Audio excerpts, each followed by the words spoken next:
disasters decapitates our economic base by almost 2% of our entire economy every year.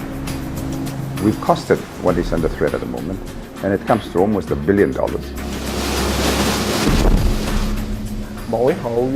We need $50,000 for every person to move them and stabilize their lives. That's $1 billion in total. We need to redefine GDP not just as gross domestic product, but as green domestic product. Asia and the Pacific is the most disaster-prone region in the world. Sea levels are rising by up to 8 millimeters per year in some parts of the Pacific. Over 15 years, cyclones in the Arabian Sea have become more frequent and more intense.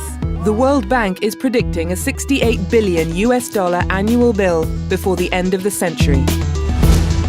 Changes in the Earth's climate have been ascribed to natural variation, but also to global warming. There has been a 3/4 degree rise in the average temperature of the Earth since the 1880s, and scientists predict this may rise to between 2 and 4 degrees by the end of the century. Less dramatic but no less costly are patterns of development that are squandering nature's natural capital. Its fish, farmland and forest, its freshwater and fresh air. We travel to Vietnam, the Philippines, India and the Pacific islands of Kiribati and find that among the 1.8 billion people who live within 100 kilometers of the coast, people are trying out new ways to cope with both kinds of disaster, the natural and the man-made.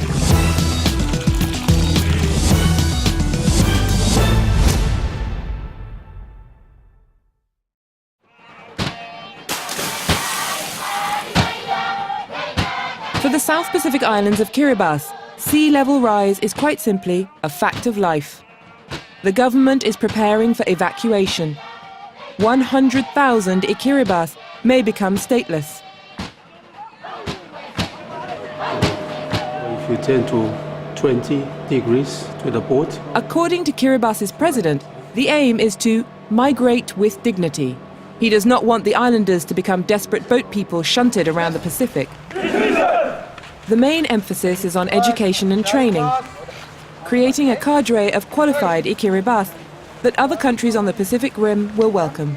The strategy is to educate our people, to train them so that they will and can migrate on merit rather than as refugees. I think it's important to understand that.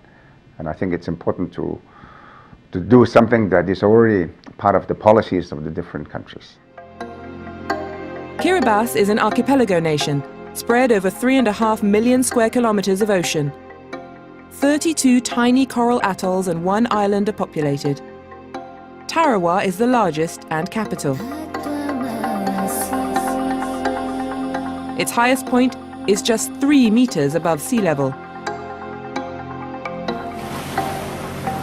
If global warming does reach the predicted upper limit of a 4-degree rise by the end of the century, almost the whole of Tarawa will be underwater, according to a Chinese government-funded report.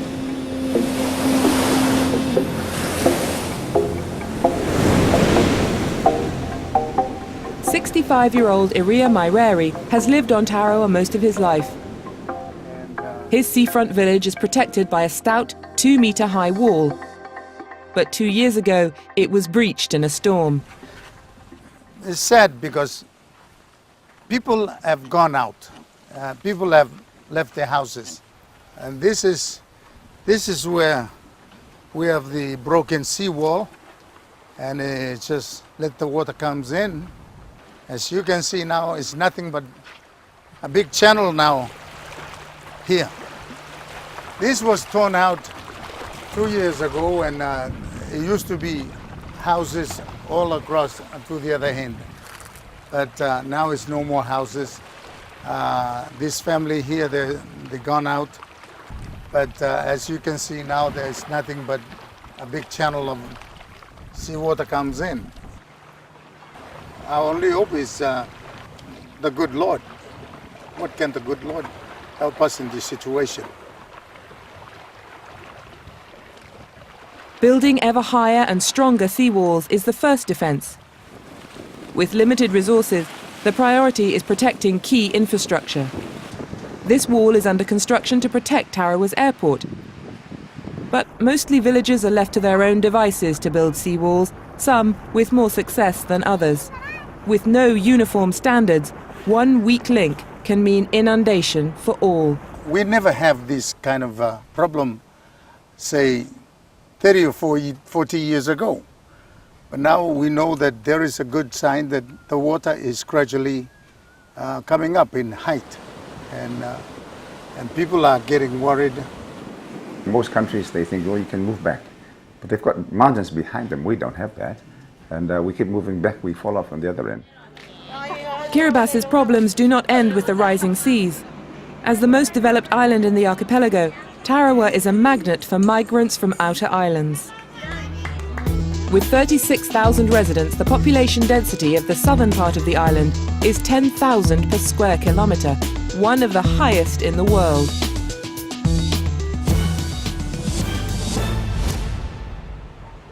Even though many migrants end up living among old wrecks in makeshift huts, life here is an improvement. I came here because Tarawa is the capital and more things happen here. There's also good schooling for my kids. For me, there are plenty of jobs to be found if I need money. And when I go fishing, it's easy to earn extra money by selling my catch.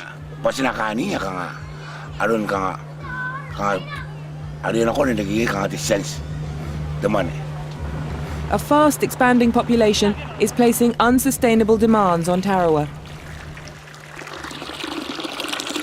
Freshwater supplies are running out, and saltwater is contaminating the wells. Pelenice Alofa runs a local NGO. The problem that we're facing now is the contamination. We have to make sure that our water doesn't get contaminated. And we make sure the bathroom is not close to the well.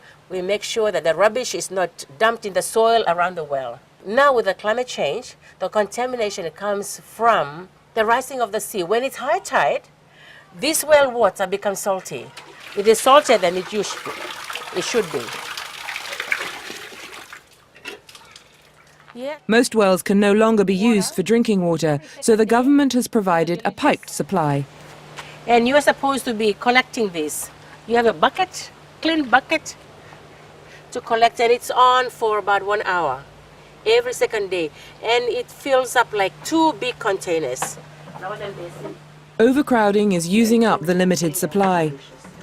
If we have 5 other people in this family, that bucket, those 2 buckets of water won't be enough. We've costed all of the what is under threat at the moment, and it comes to almost $1 billion. Kiribati has begun making approaches to neighbouring states to take its people. Just one response has been received, from a country that's just as poor. I've had an offer from East Timor. The President mentioned this, but he's not been able to follow up on that. I am waiting for the response he undertook to take it to his parliament. But apart from that, nobody else has offered. The government is determined its population will not end up stateless. So it's diverting scarce resources to helping them get the type of qualifications and skills that the rich countries want. Kautuna Kaitara is director of the Kiribati Adaptation Programme, set up in 2005. We'd like to have the people who are educated and can mix in the new environment. They are going to perhaps in New Zealand, Australia, they have to be qualified and they can enter the workforce and not be regarded as second-class refugees because of the effect of climate change. We don't want to be climate change refugees, so we want to migrate with dignity. There's a marine training centre.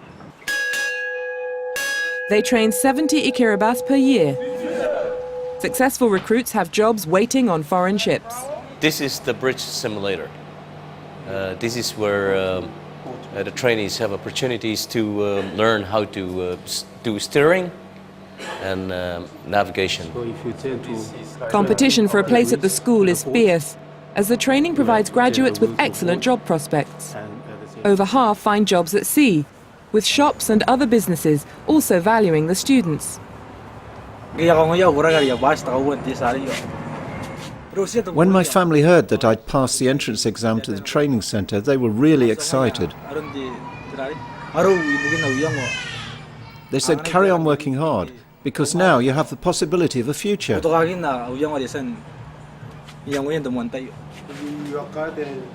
Discipline is strict. When the trainees go off campus at weekends, they must return on time. When the ships are delayed at the port, that's cost a lot of money for the company to pay. So if any of these trainees come in after 15 minutes after 8:30 of Sunday evening, that's automatically dismissal for the trainees. It's not just the young men who benefit from the chance of a job. At the island's hospital, a new training program ensures nurses have the same qualifications as those trained in New Zealand. After 3 years, they will achieve their diploma in nursing, and they can work in Kiribati. And if they wish to migrate to New Zealand or to Fiji within the region or to Australia, there is no problem with their qualification. They are up to that level, and they will have no problem when they migrate. Kiribati's president's hope is that the prospect of a humanitarian disaster, of an entire nation driven out to sea, might spur the international community to invest in the infrastructure needed to keep the sea at bay. People are getting a sense of threat, a sense of insecurity. And really the question is, do we have a future? We would like to think and to believe that we can still remain in these islands for many, many decades to come. But at the rate things are happening, it can only happen with a very, very serious amount of resources being put in, resources which we don't have. In part 2, we visit Gujarat in India, where we find the impact of global warming is being taken just as seriously.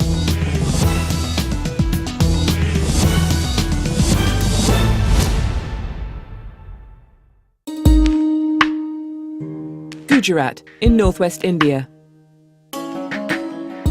The state is one of the richest and fastest growing in the country. In 2010, its GDP rose by over 11%. Agriculture is booming, growing at twice the national average, 10% per annum. While in 2009, its fishing industry was valued at $650 million. But both its fishing and farming communities are vulnerable to disasters. Between 1995 and 2007, the frequency of cyclones in the Arabian Sea have increased 5-fold compared to the previous 25 years.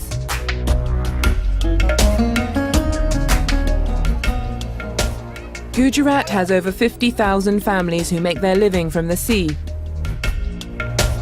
Here in Kutch, in northern Gujarat, the fishermen travel up to 5 kilometers to reach their boats at low tide. Bharat Patel works for a fishermen's welfare organisation. He's visiting fisherman Kamisha Ali Bushad at his shelter on one of the buns, or sand dunes, that line the shore. Kamisha will never forget the 1998 storm that took the lives of 10 of his family members. I lost my mother and my father, my son, even my nephews and other members of my family. We've seen many storms in our lives, but this kind of cyclone we saw for the first time in our lives. But the increased severity of the storms is not the only threat. Alongside this traditional economy is breakneck industrial development. Here in Badreshwar, along 60 kilometers of coastline, creeks are built over and mangroves have been cut down. If this situation continues, there'll be nothing in our future. You see, the way the government is supporting industry here means one day our entire community will be finished. There'll be no fishing, and we'll have no other means of livelihood. For Fishermen's Welfare Officer Bharat Patel, the rapid economic growth seen along Gujarat's coastline is exacting a heavy toll on the fishing community. There are two effects on the fisherfolk. Firstly, the man-made disaster of industrialisation that has affected the intertidal zone. The creation of intake channels has resulted in the loss of their traditional fishing grounds. And secondly, the dumping of industrial effluents has affected the fish. The catches are dwindling noticeably. The fishing family's vulnerability is made worse by a lack of basic amenities.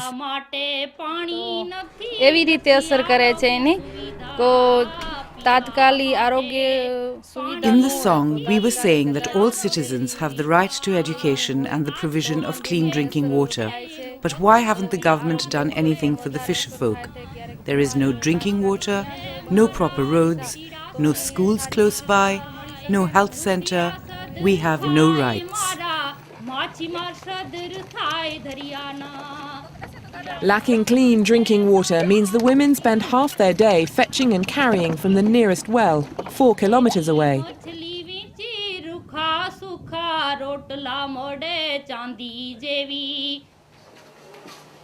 Amit Garg is a professor at the Indian Institute of Management.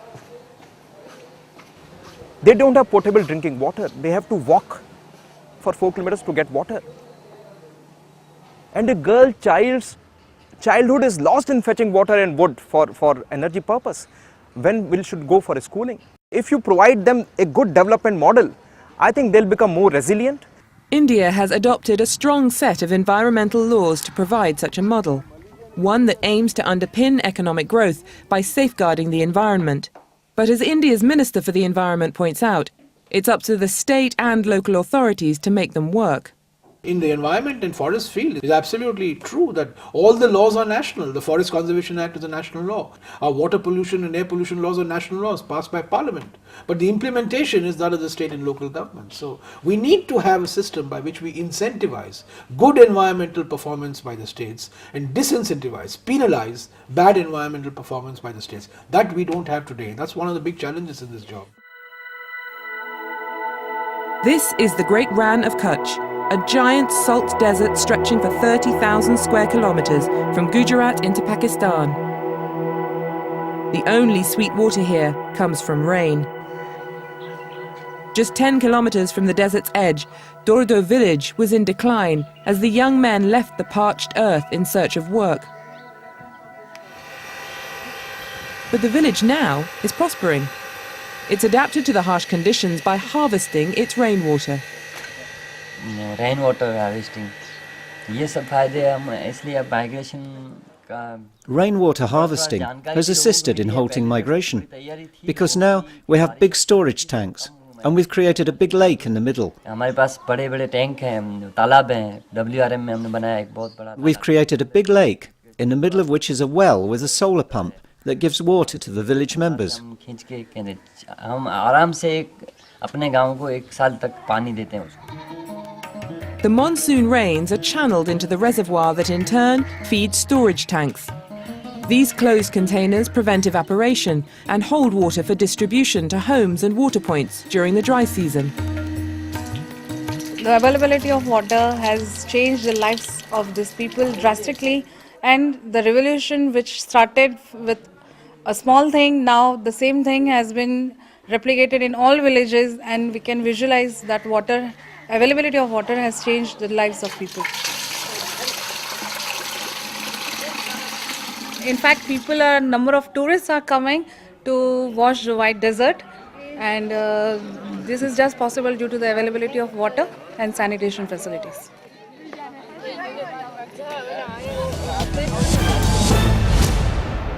It's the cities where the dash for industrial growth has created most pollution. This is the state's biggest city, Ahmedabad. 10 years ago, Ahmedabad was ranked as the 4th most polluted city in India. Today, things have changed. A rapid bus public transport system and a move from diesel fuel to cleaner natural gas, or CNG, has transformed the city's reputation. Earlier, this city was one of the 4th polluted city in this country, and today we have gone 68 number. So this is because Government of Gujarat and the people of Ahmedabad, they have made a combined effort, and it is also going to help environment and very affordable. Buses run in their own dedicated roadways. They provide a fast and cheap transport service that's tempting some passengers to leave their cars at home, thus reducing pollution. The Ahmedabad Rapid Transport Service won the International 2010 Sustainable Transport Award and was hailed as a model for other cities to follow. But for Minister Ramesh, the challenge is changing the model of development not just in Gujarat, but throughout this country of over 1 billion people. This syndrome of blind economic growth which says grow now, pay later, which is what the United States has done, which is what China is probably doing. We don't want to replicate that growth trajectory. We want to move on a cleaner and a greener growth trajectory. And I think one of the advantages of being a latecomer to high growth like India is that it does not have to replicate the mistakes of the other countries. Next week on Nature Inc., we're in the Philippines and the disaster capital of the world. And in Vietnam, in the Mekong Delta, to see how one of the world's main rice-growing regions is adapting to rising sea levels.